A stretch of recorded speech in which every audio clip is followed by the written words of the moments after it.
Hello everyone, welcome back to the Arsenal Bunker. Today is the Premier League 23-24 predictions. Now I know this has taken a long while to upload, but to be fair, it's actually done me the world of good because my predictions would have been ever so slightly different with transfers and all that going on. And in this past day or so, a lot has been going on and it actually has made my predictions swivel a bit, I guess you could say. So yeah, Premier League predictions. I know fans aren't going to like some of my choices here, and I know some fans are going to love some of my choices here. Just depends on who you are and what you are. So, but this is my prediction. I'm probably going to be wrong in quite a few. Hopefully I get a few right. And yeah, let's get straight into it. Funny enough, the Man City game is going to kick off in 2.5 hours. So I'm not sure if this will be out by then, but it is being filmed. It's currently 5:46 on Friday night. So let's see, but hopefully it's out and all quick to you guys. So I'm going to start off with the predictions. Let's go. So rock bottom of the Premier League. Now I am aware they've made a few signings and they have just been promoted, and I think this is quite the boring choice, but I am going with Luton Town. Now Luton, they've just come up, but I just think their squad isn't good enough. Whenever they were on the telly, I seem to kind of catch them. I'm not going to sit here and be like, I watch championship games, because I'm not really a big championship watcher.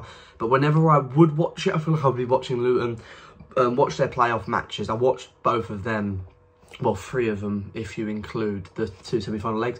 And they're not my cup of tea at all. And I think they'll pick up quite a few interesting points, mostly at home. I think they might beat maybe a big 6 side at home, something like that. But I just think they're not going to be Premier League good enough, if that makes sense for you guys. So yeah, I'm going to go with Luton, rock bottom, 20th. Joining them in the relegation zone, I'm going to be putting Wolverhampton Wanderers. Now, if you'd asked me a couple of days ago, I might have changed my mind on this, but they have recently just sacked their manager, which is very surprising. And I think since he came in, Wolves were doing quite well. I mean, I remember when we played against them away, that was obviously the last fixture before the World Cup. They were rock bottom and they ended up staying up. So I think that is an achievement. If you're rock bottom at Christmas, I think staying up is an achievement, and for a new manager to come in with a new set of players, I think as well they've lost a few players. Obviously their key player Ruben Neves has gone to the Saudi League. I just think they're going to struggle, and there's no real sign in there that's caught my eye and gone, you know what, that will keep them up. So I'm going to be sending, well, I'm not going to be sending Wolverhampton down, but I think they'll be going down. Joining them, now this will be a bit of a shock for some people. I've gone Crystal Palace. People won't like that because Palace do have a lot of quality. However, I feel like now the Premier League's changing a lot, and I think now you don't get away with staying up with just a couple of quality players. I think you actually just need the points on the board. Obviously, you need the points on the board, but what I'm trying to say is that, I mean, I look at Leicester last year. You actually look at their team. It's actually quite a decent team, in my opinion. They've got quite a few decent players. Obviously, they've lost a few now, but I feel like they had enough to stay up, but they clearly didn't. I think the game's sort of changing now, and I think they're going to go down, to be honest. Obviously, yeah, they do have Elise and Eze, but I think losing Zaha is huge, by the way. I think that's going to have such a big effect. I just think it's not enough for Palace. And I think Roy Hodgson, he's a good manager, and a lot of people are saying that's why they won't go down. But I just think they're going to go down, and I think Roy Hodgson will get sacked this season. In 17, just surviving the drop after just coming up, I am placing Sheffield United. Now, this is a choice which I think is a bit interesting. You know, they're a bit in and out with the outgoings, bit of both. Made a few signings, like, good for them. And I think they're just going to do it. I think Bramall Lane is quite a tough place to go, where they were last in the Premier League. Apart from the season they finished rock bottom, the season before that, it was such a tough place to go. Even after that, it was quite a tough place to go. I think a few teams still dropped points there. But I just fancy them to stay up, to be honest, and that's why I've got them in 17th. In 16th, I am going Nottingham Forest. Survived the gap last year by actually beating us on the second from last game of the season, and I think they're going to do the same this year, by just about staying up. You know, they've got a decent squad now. They've got, like, I feel like they've got decent players. Obviously, just signing Matty Turner. Hopefully and it's our first game. Hopefully he doesn't play. But you know, that's a good signing for them. Matt Turner is a decent goalkeeper. I think not Arsenal level and to push Ramsdale, but I think he is a good goalkeeper for Nottingham Forest, and I'm interested to see what they do on Dean Henderson. I don't know if they will be signing him, because I believe they're just signing one. But I think they've got a decent 11 there. I really like Gibbs White. I think he's going to have a great year this year, as he did last year, I guess, as well. But yeah, fancy them to stay up in 16th. In 15th, I am going to Fulham. Now, I'd say they slightly overachieved last year. A lot of people kind of predicted them to go straight back down, but they kicked off the season very well. And they obviously got that draw against Liverpool first game, and then a couple of games later, they played against us, and you know, we were 1-0 down in like the 70th minute, and in the 85th, I think we got our winner. So, you know, I think they were quite a good team at home. You know, they were a good side for them last year. However, they've just lost Mitrovic. That's their goal scorer. And I think they're going to have a much worse season, but I still think they'll be fine and staying up with at least 5 to 10 points. So I've got Fulham in 15th. Next up in 14th, I have got West Ham United. Now, West Ham is such a weird one because you don't really know where they're going to go, because obviously they did win the Conference League, which is huge, but they have just lost Declan Rice, and in my opinion, they've lost Paqueta. I think he's going to go. If he stays, they maybe finish quite a few places higher, because I think he's a very good player, and I think he's great for them. But I'm worried for West Ham, because I don't think the signings they're trying to make are great. I like Maguire, actually. I will say that. I think that will be a very good signing for them. And I think that's what is a big, reason, honestly, in them staying up, because I think they were quite close to going down. But I think that's a great signing. Ward-Prowse's not too convinced, and McTominay I do not rate one bit. So if they sign him, it could go lower, in my opinion. But I've got West Ham in 14th. Also getting rid of Scamacca, I think is huge. Huge. But yeah, it's going to be an interesting one for West Ham. Also got Europa League as well. So you don't want them to get caught in two minds in the Europa League and also the Premier League, because they might, you know, same as last season, and with worse players, they could be in trouble. But I've got them in 14th. In 13th, I have got Bournemouth. Now, once again, a club have made a few signings. Obviously, they've got their new owners in, I'd say, recently. And, you know, they're going in the right direction, Bournemouth. They're making good signings here and there. I think they're going about their business nicely. And I think there's I think they're building on a platform here, which is usually what you don't see with Bournemouth. I feel like they came up and then they kind of went down. They weren't, I think they didn't feel established to me. Whereas I think this time around, they're going to be established. And I think they've got quite a few good players. So I've got them in 13th. So it's enough to stay up. And I think if you told any Bournemouth fan they're going to finish 13th this season, I think they'd take that. In 12th, now they had a much better season last year, but losing their star striker, I have got Brentford. Now, obviously, we all know about Ivan Toney being banned until January, and also a lot of clubs are sniffing around at him, maybe getting him at a discounted price. And I just think they're going to lose more games than they did last year, and I think they're going to struggle more in the big games. Also losing David Raya to Arsenal, my team, which is huge. I think losing them two is massive for them. Really, really massive. And I feel like, do you know what? If they're not careful, they could be in a much more vulnerable position than 13th. But I've got them in 13th for now. But if I was to do a predictions at Christmas, it could be a lot different, vice versa. But I've got them in 13th. Just realised I was saying, the whole time I was saying, I've got Brentford in 13th, I've got them in 12th. In 11th, now you might be wondering where has this team's name been at the minute. I have got Everton. Now, obviously, a lot of people have I've seen lots of predictions. People have got Everton to go down, which is quite surprising in my opinion. I think Everton, you know, they do lack quality. I'm not going to deny it, but I think they've got now sort of their own setup, and whether or not you like that setup, the Dyche way, whatever, they've got it now. And I feel like with Dyche having that, and they're going to have a full season underneath it, I think they're going to go in a better direction than last. I still don't think they're at all the finished product. But I think, you know, with what they're doing, I think they're going to be fine. And I think they're going to finish quite higher than what a lot of people imagine. So I've got Everton in 11th. In 10th, now this might shock a lot of people, especially for seeing who's in 9th. I've got Brighton Hove Albion. Now, obviously, they're just about to lose Caicedo. I actually was looking just before this video, De Zerbi saying about how he's not even thinking about him, so that means he's gone. I just think Brighton, I think losing that is huge, and obviously losing McAllister is huge.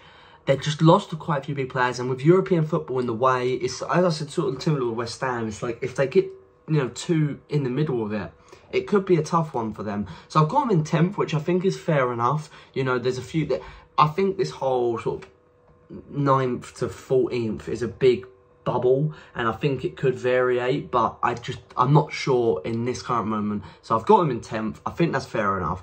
I think a lot of people can disagree with that, but I just feel like they will finish 10th this season.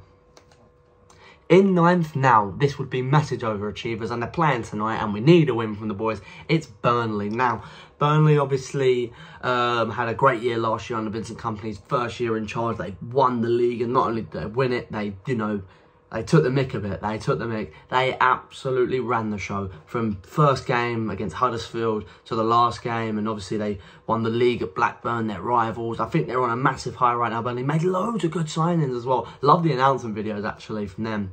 But I think they're going to have a good year. I really do. And hopefully it kicks off tonight with a win against Man City. That would be unbelievable. But yeah, I just fancy it tonight. I really, really do. In 8th position, I have got Aston Villa. Now, they are obviously in the Conference League this season.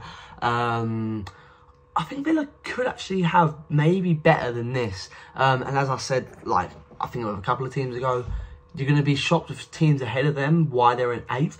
But I feel like they could get caught up a bit. And I feel like it's all well and good buying players, but it's actually about you can always win the transfer window, but you have to win the game. That's the most important part. It's not about buying the best players, it's about, like, you know, having the best team. And I think 8th is very respectable, to be honest. I think, yeah, they're just going to finish outside of Europe. However, I do think they'll go on a good run in the Conference League. So I've got Villa in 8th. In 7th now, it's funny because I've been really changing my mind about this position now, and it is Tottenham in 7th. Now, they've just got rid of Harry Kane. Funny. Laugh at them, but something tells me they're going to finish 7th. I don't know. I feel like they're going to be in that Conference League, and it's kind of disrespectful to probably teams like a Villa and your Brightons and that, but I just think Tottenham are just going to win a lot of games at home. It's hard because I don't know where really I have this logic from, and I apologise. I don't want people to be like, oh, I don't know ball, I don't know this, I don't know that, because I don't rate Tottenham really, but I just still think they're going to finish 7th, and I don't like to say that, so I would love them to be down, like Chelsea last year, but I feel like they're going to be a bit better than that, and I think they're going to be 7th. In 6th, it is Newcastle. Now, I think Newcastle fans will be angry at that one. Now, I've got Newcastle in 6th. I just think the big six, apart from Tottenham, have all got much better. Now, that's not me saying Newcastle are like, well, there's this thing that I have about big 6 teams, to be honest. A certain bias, I guess, maybe.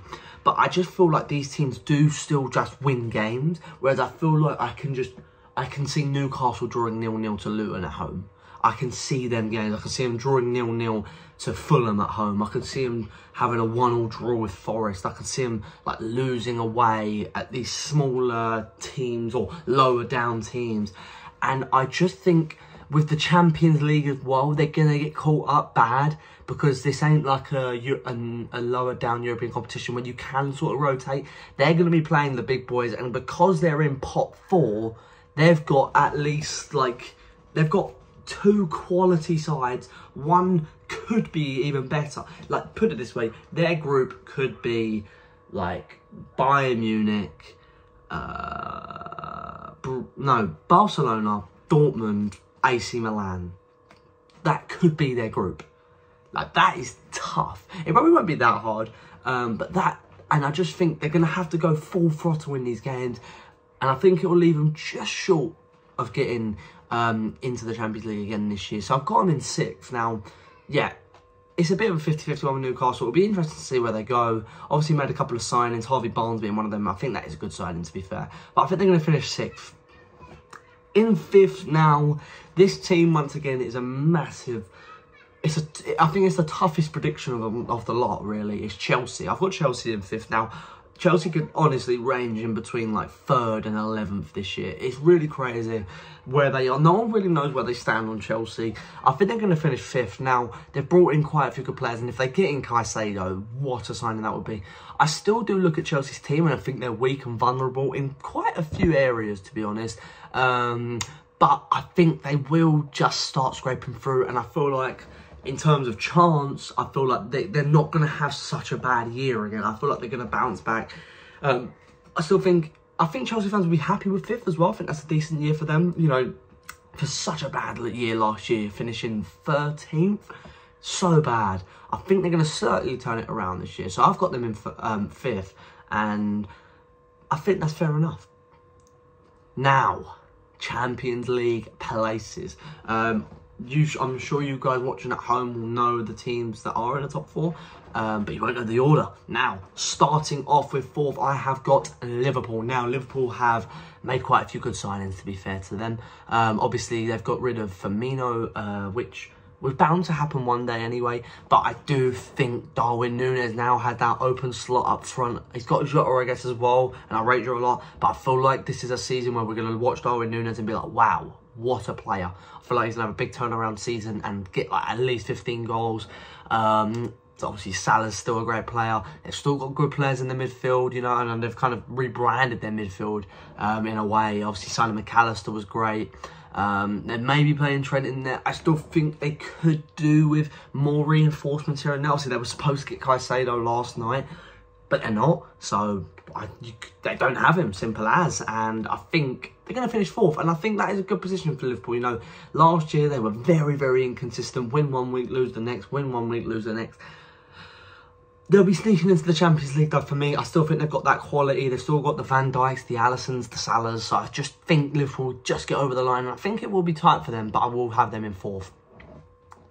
In 3rd, and I have them in the same position as I did last year, I have got Manchester United. Now, Man United, they have obviously got rid of De Gea, which was one of their big problems. Got rid of Maguire. First of all, it was captain, then it's actually going now. So I think that's, despite what you think Maguire's a player, I think it's a good thing for both parties in the end. And obviously, they've strengthened in a few areas. They've got Onana. They've got that Haaland player. I don't know how to pronounce his name, but I haven't seen enough of him to really have an opinion, but it will be interesting to see how he does. I think Man United are going to be good this year. I think they're going to be good. I think they're going to lose their inconsistency because I think they were still inconsistent last year, you know, like 7-0 to Liverpool, 6-3 to City, 4-0 to Brentford. You know, losing games heavily as well, but I think this year they're going to soak that up a bit. I still think they'll lose games. Like, I wouldn't surprise me if they still lost at the Etihad and stuff, but I just think they're going to just tighten up a bit more, and I think they're going to be a better side, and I've got them in 3rd. Now, 1st and 2nd. Now, I know you want me to probably do 1st, and that's what I'm going to do, because there's no point in releasing 1st, 2nd, blah, blah, blah. So, in 1st, I have got one club and one club only, and it starts with R and ends in Sunil. That was the worst joke ever. But I've got the boys in 1st. I really am so confident about this year. You know, we've signed Declan Rice, Kai Havertz, Jurrien Timber. We've also got in David Raya. Now, I think we are going to have a great year. I really, really do. I fancy us a lot. I think we've got so many good players, and I think we're going to kick the ground running. And one thing, it's funny, when the fixtures came out, right, I looked at it and I said, it looks like quite a boring fixture list. Now, I know everyone plays the same, but usually, as a fan, you kind of do look forward to having City away, Chelsea at home, and then United away. You kind of look forward to that.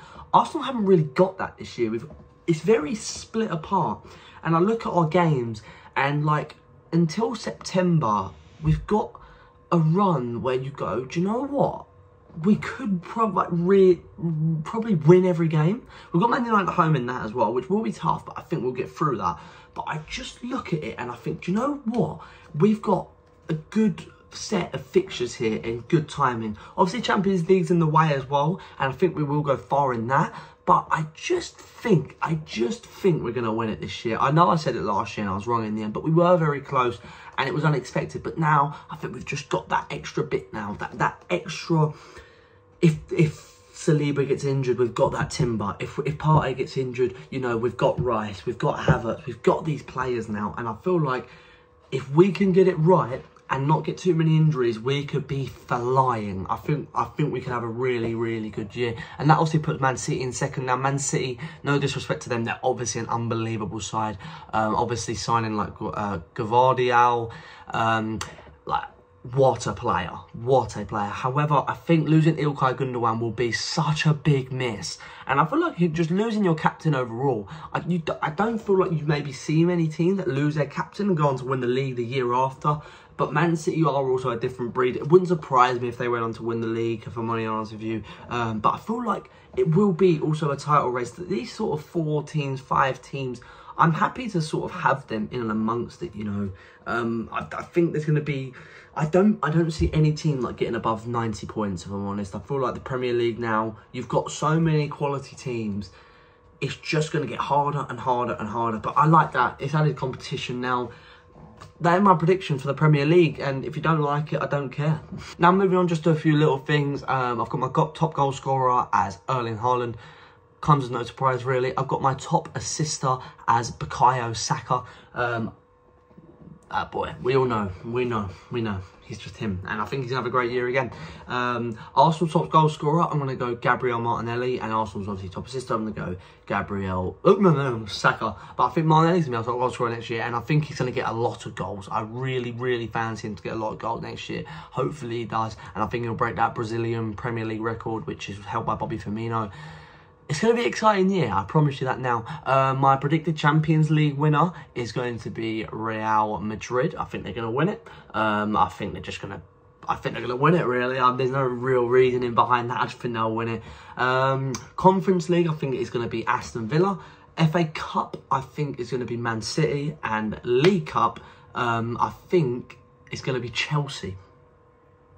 I know. It's all over the place. It is. It's all over the place. Who do you think is going to win the Europa League? I don't know. I don't know who's going to win the Europa League. I think it'll be a Champions League drop-down team, though. So take from that what you will. But I'm very excited for the new season, and it's kicking off in less than 2 hours. I cannot wait. I cannot wait. I'm sure you guys cannot wait too. Obviously, Matchday vlog coming out tomorrow. Make sure you are there for that. Make sure you're there on the social medias, guys, because it ain't just going on the video. It's also on social media. You get all the songs for the game. You get all that. It's exciting. It's great. Premier League football is back. Thank you for watching the video. Like, share, comment, and subscribe. I can't wait for this season. It's going to be a good one no matter what. Come on, you Gunners. Come on, the Premier League. See you next time.